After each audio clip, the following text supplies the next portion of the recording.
हर हर महादेव। स्वागत है सभी दर्शकों का ट्रू मीडिया ज्योतिष विज्ञान में। आज हम बात कर रहे हैं एक ऐसे समाज की जिसे वाल्मीकि समाज कहा जाता है। तो यह वाल्मीकि समाज कौन है? क्या वाल्मीकि अछूत है?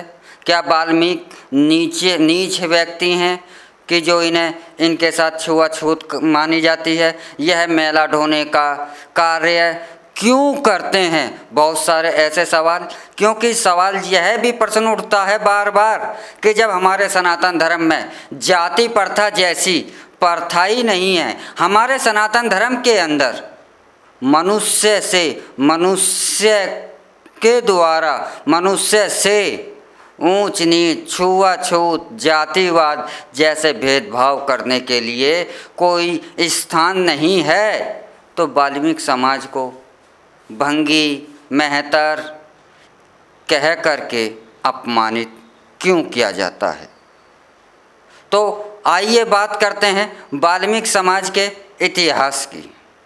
जब मुगल भारत के अंदर प्रवेश करा और भारत को उन्होंने कई हिस्सों को जीत लिया, जब उन्होंने भारत को जीत लिया और उन पर विजय प्राप्त कर ली, तो यह मुगलों ने बहुत आसानी के साथ विजय नहीं मिली थी। मुगलों का सपना तो यह था कि वह संपूर्ण भारत पर एक छत्र राज करें, लेकिन वह अपने इस उद्देश्य में सफल नहीं हो सके और मुगलों के विश्व विजय का जो अभियान था, विश्व विजय का इस अभियान को अगर किसी ने रोका तो वह भारत ही एक ऐसा देश था जिसने कि मुगलों के इस अभियान को रोक दिया।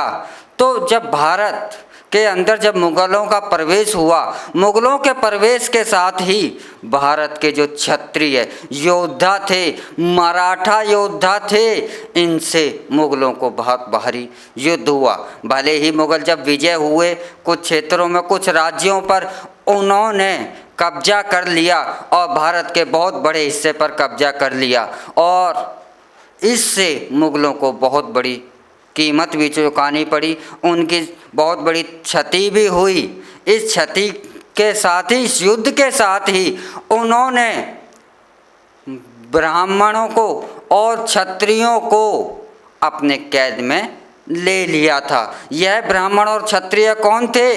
ये वही लोग थे जिन्होंने मुगलों के आक्रमण करने पर मुगलों के उन्होंने उनसे युद्ध किया। यह जब युद्ध हुआ और युद्ध में जब क्षत्रिय ब्राह्मण हार गए, क्योंकि मुगलों का आक्रमण का सबसे प्रथम जो सामना और इनके आक्रमण का जो सबसे प्रथम सामना किया था और इनके आक्रमण का जो रोका था, तो वह दो ही वर्ग थे, क्षत्रिय और ब्राह्मण। तो इन क्षत्रिय ब्राह्मणों को जब इन्होंने अपना कैद कर लिया और तो इन्होंने सिर्फ 3 शर्तें रखी थी। मुगलों के ने क्षत्रिय और ब्राह्मणों के सामने मात्र 3 शर्तें थीं। वह 3 शर्तें क्या थीं? पहली शर्त, आप इस्लाम कबूल कर लें।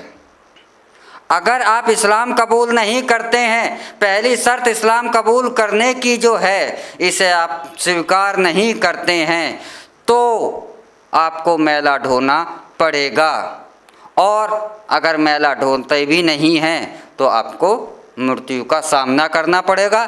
लेकिन यह मृत्यु जो है आपको साधारण तरीके से नहीं मारा जाएगा, बहुत ज़्यादा टार्चर कर कर, बहुत ज़्यादा तड़पा कर आपको मृत्यु दी जाएगी। तो उस समय मुगलों के अधीन होकर के क्षत्रिय जो लोग थे और जो ब्राह्मण वर्ग के लोग थे, इनके सामने यही 3 में से एक उपाय, एक ही मार्ग चुनना था। तो इन क्षत्रिय और ब्राह्मणों ने मेला ढोने का ही मार्ग चुन लिया, लेकिन किसी भी सूरत में, किसी भी स्थिति में इन्होंने इस्लाम कबूल करना स्वीकार नहीं किया। यह लोग इस्लाम स्वीकार करने के जगह अपने आप को मरना पसंद करते थे। तो इन्होंने मेला ढोने की प्रथा को स्वीकार कर लिया, क्योंकि मुगलों से पहले भारत के अंदर मेला ढोने जैसी कोई प्रथा नहीं थी और मनुष्य के साथ मनुष्य के कोई भेदभाव भी नहीं होता था। आपने एक बात और देखी होगी कि हमारी जो सभ्यताएं हैं, सिंधु घाटी की सभ्यता हो, द्राविड़ सभ्यता हो, हजारों साल प्राचीन सभ्यताओं में भी घर के पास मल त्याग करने की एक व्यवस्था अवश्य ही पाई गई है, लेकिन मुगलों के महलों के अंदर भी ऐसी कोई व्यवस्था नहीं है कि मल त्याग करने के लिए उनके यहाँ पर ऐसी व्यवस्था का प्रचलन नहीं था। तो उन्होंने यह शर्त रखी।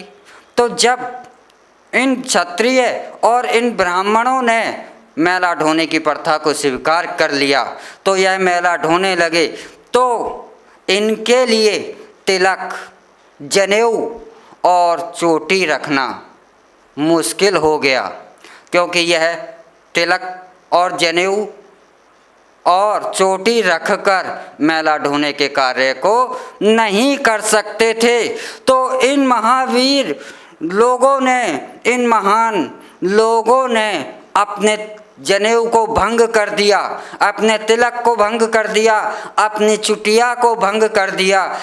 इन्होंने अपने धर्म के लिए, अपनी धर्म की रक्षा के लिए जब इन्होंने अपने जनेऊ को भंग कर दिया तो इन्हें भंगी कहा गया।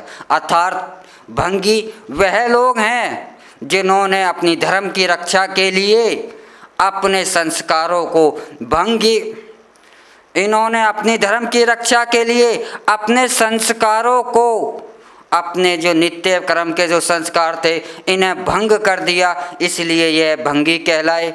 और जब यह मेला ढोने का कार्य कर रहे थे तो इन्हें महांतर कहा जाता था। समाज में उस समय भंगी और महांतर बहुत ही ज़्यादा सम्मानपूर्वक शब्द थे और इन लोगों के लिए बहुत ही ज़्यादा सम्मान के साथ इन शब्दों का उच्चारण कहा जाता था। जैसे कि महांतर, महांतर यानी कि जो हिंदू थे वह इन्हें महांतर इसलिए कहते थे कि यह हमसे ज़्यादा महान हैं, क्योंकि इन्होंने अपने धर्म के लिए इतना अत्याचार सह रहे हैं, अपनी धर्म की रक्षा के लिए यह सब कुछ कुर्बान कर रहे हैं, लेकिन इस्लाम को स्वीकार नहीं कर रहे।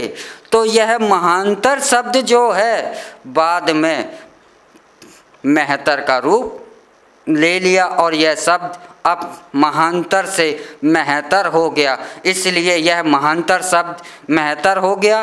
तो इसी कारण से इन्हें अब महतर कहा जाता है, जबकि सत्यता तो यह है कि भंगी और महतर इस जाति के लिए बहुत ही ज़्यादा सम्मानपूर्वक शब्द थे। आज भले ही इनका परिभाषा बदल गई हो, इनका अर्थ बदल गया हो, आज यह शब्द भले ही अपमानजनक माने जाते हों, लेकिन जब इन्हें यह शब्द मिले थे उस समय यह बहुत ज़्यादा सम्मानजनक शब्द हुआ करते थे। लेकिन ऐसा क्यों हुआ? ऐसा इसलिए हुआ क्योंकि यह घटना 400-500 साल पहले की है। और आज आप ही से विचार कीजिए कि आज हमें अपने दादा परदादा के बाद उनका नाम क्या है, यह भी शायद ही बहुत कम लोगों को पता होगा। 1-2% लोग ही अपने दादा परदादा के बाद से अपने पूर्वजों का नाम जानते होंगे। तो यह घटना इस तरीके से छुपाई गई और यह खुलकर नहीं आ पाई सामने, और यह एक शूद्र के रूप में ही प्रतिष्ठापित हो गए।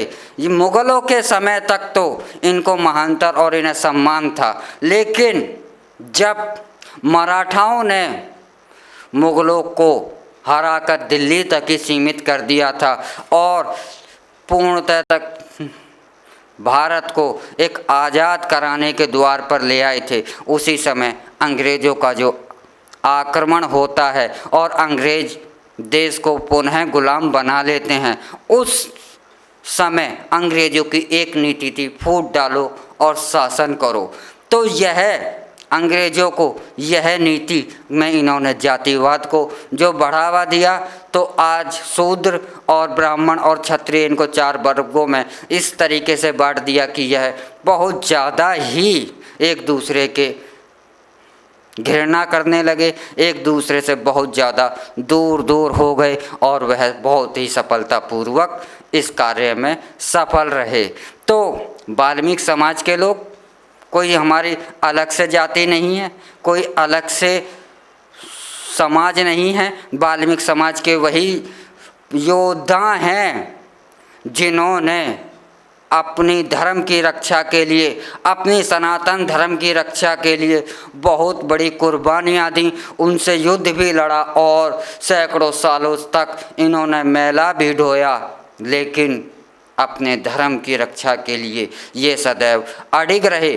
जरा एक बात का विचार कीजिए, अगर यह समाज के लोग अगर उस समय मैला ढोने की बजाय अगर इस्लाम को कबूल कर लेते तो आज भारत एक मुस्लिम राष्ट्र होता, हिंदू राष्ट्र या हिंदुओं की संख्या क्या होती। आप इस पर विचार कर लीजिए तो आपको खुद ही समझ में आ जाएगा कि इन लोगों ने अपने धर्म के लिए कितनी बड़ी कुर्बानी दी। तो इसलिए जो जिन्हें हम आज वाल्मीकि समाज कहते हैं, जिस समाज को हेय की दृष्टि से देखा जाता है, यह समाज कोई अलग से नहीं बना है। हमारे सनातन धर्म के वह योद्धा हैं, वह क्षत्रिय हैं, वह ब्राह्मण लोग हैं जो कि मुगलों के आगे जिन्होंने अपने हथियार नहीं डाले, हारने के बाद उनकी दासता में उन्होंने मैला ढोया, लेकिन अपनी धर्म रक्षा के लिए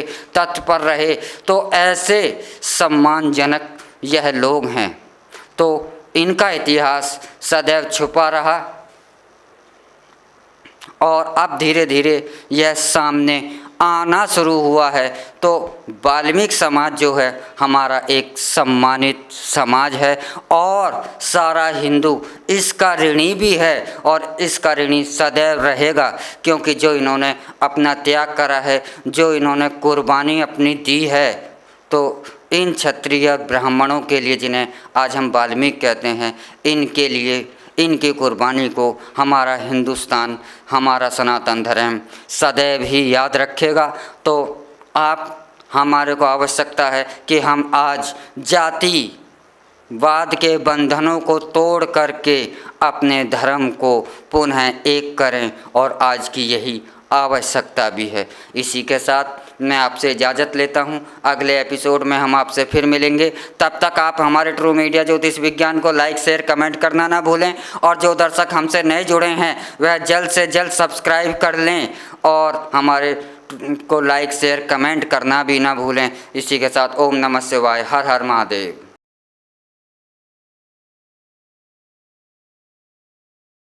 अगर आप ये वीडियो YouTube पर देख रहे हैं तो हमारे चैनल को सब्सक्राइब करें और बेल आइकन को दबाना ना भूलें। अगर आप Facebook पर ये वीडियो देख रहे हैं तो हमारे पेज को लाइक करें।